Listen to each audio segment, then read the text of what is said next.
चलिए, जो भी डीएलएड के इच्छुक अभ्यर्थी हैं उनकी इंतजार की घड़ी अब समाप्त हो गई है, क्योंकि बिहार डीएलएड की आवेदन की प्रक्रिया शिक्षा विभाग के द्वारा शुरू कर दिया गया है। क्योंकि आप लोगों को पता है इस बार जो नामांकन की प्रक्रिया है उनसे पहले एंट्रेंस एग्जाम आयोजित की जाएगी।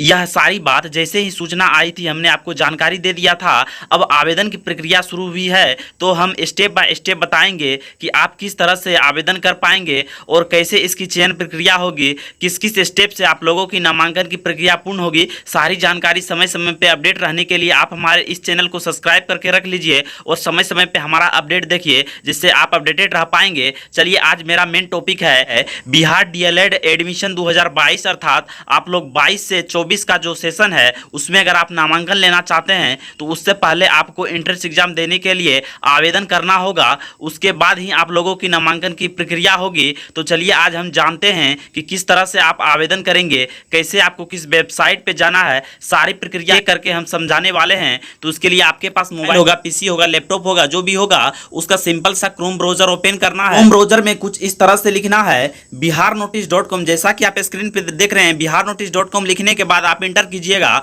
और बिहार नोटिस का जो ऑफिशियल वेबसाइट है कुछ इस तरह से दिखेगा आपको। तो बिहार नोटिस के ऑफिशियल वेबसाइट पे चले आना है और यहाँ पे आप देख रहे होंगे कि कॉर्नर में 3 रेड लाइन है, इस पे सिंपल सा क्लिक करना है और यहाँ पे एडमिशन के टैब पे क्लिक करना है। जैसे आप एडमिशन के टैब पे क्लिक कीजिएगा तो यहाँ पे आप देख रहे होंगे कि लेटेस्ट जो भी बिहार में एडमिशन की प्रक्रिया हो रही है वो अपडेट यहाँ पे दिया गया है। तो यहाँ पे बिहार डीएलएड एडमिशन 2022 के बारे में भी दिया गया है, तो इस पे क्लिक करना है। जैसे आप इस पे क्लिक करते हैं तो बिहार डीएलएड एडमिशन के बारे में जो भी अपडेट आई है वो पूरी प्रक्रिया इसमें बताई गई है। जो भी आपका जैसे सेशन 2022 से 24 चल रहा है उसके बारे में जो भी अपडेट आया है समय समय पे आप लोगों को दिया गया है और अब आवेदन की प्रक्रिया शुरू हो गई है तो वो भी यहाँ पे बताया गया है। और एक बात देख लीजिए, इसकी एज लिमिट पे आप ध्यान दे दीजिए कि अगर आपकी न्यूनतम आयु सीमा 17 वर्ष से अधिक है तो निश्चित रूप से आप इसमें आवेदन के पात्र हैं। और यहाँ पे आप देखिए, आवेदन शुल्क के तौर पे आपको जनरल, ओबीसी और ईडब्ल्यूएस कोटि के अभ्यर्थियों को 960 रुपया लगने वाला है, जबकि वहीं SC ST वर्ग के आवेदक को 760 रुपया ही लगने वाली है। यहाँ पे देखिए, आवेदन शुल्क का भुगतान आप ऑनलाइन माध्यम में ही कर सकते हैं। तो आवेदन प्रक्रिया के लिए क्या रिक्वायर्ड है, यहाँ पे रिक्वायर्ड डॉक्यूमेंट में देखिए स्पष्ट लिखा गया है कि आपके पास mobile number, email ID, Aadhaar card, matric marksheet,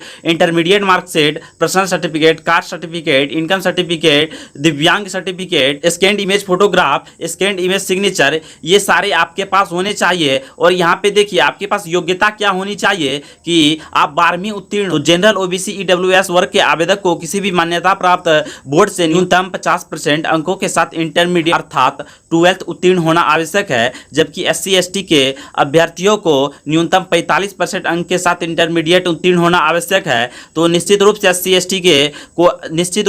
ST के अभ्यर्थियों को 5% का छूट दिया गया है। तो सारी बातें यहाँ पे बताई गई है। तो कैसे इस पोस्ट पे आना है वो सारी जानकारी दे दिए हैं। एंट्रेंस एग्जाम जो आप लोगों की आयोजित की जानी है उसमें क्या सिलेबस रहने वाला है पूरी जानकारी यहाँ पे बताई गई है। यहाँ पे मेन बात आई है कि how to apply online for Bihar DElEd admission 2022। Bihar DElEd online form कैसे भरे, चलिए जानते हैं। पूरी प्रक्रिया यहाँ पे स्टेप बाय स्टेप करके दिया गया है कि आपको क्या करना है। सबसे पहले विभाग के ऑफिशियल वेबसाइट पे जाना है, जिसका कि यहाँ पे देख रहे होंगे कि अप्लाई ऑनलाइन का लिंक 1 और लिंक 2 दो लिंक दिया गया है, जिसके माध्यम से आप डायरेक्ट बिहार बोर्ड के ऑफिशियल वेबसाइट के माध्यम से जाके ऑनलाइन कर पाएंगे। और यहाँ पे क्या करना है, पूरा रजिस्ट्रेशन पहले करना होगा। उसके बाद आपको 12th का विषय जैसे आप आर्ट्स साइंस जो भी चुने होंगे तो उसके हिसाब से आवेदन करना है। पूरी प्रक्रिया एक बार यहाँ पे देख लीजिए और हम कुछ देर बाद आप लोगों को वीडियो बना के जानकारी देते हैं कि आप फॉर्म फिलअप किस तरह से करेंगे। पूरी जानकारी हम उसमें स्टेप बाय स्टेप हम बताने वाले हैं। तो निश्चित रूप से आगे का मेरा वीडियो जरूर देखिएगा और अभी से ही चैनल को सब्सक्राइब करके रख लीजिए, क्योंकि हम जो वीडियो डालेंगे उसमें पूरी जानकारी बताएंगे। चलिए, इस वीडियो में तत्काल जो हमको लगा कि आवश्यक सूचना है आप लोगों को एक बार बता देनी चाहिए तो वो हमने बता दिया है। पूरी step by step form fill up की जानकारी लाएंगे। चलिए, इस वीडियो में इतना ही। लौटेंगे फिर से आप लोगों की step by step form fill up के साथ। धन्यवाद।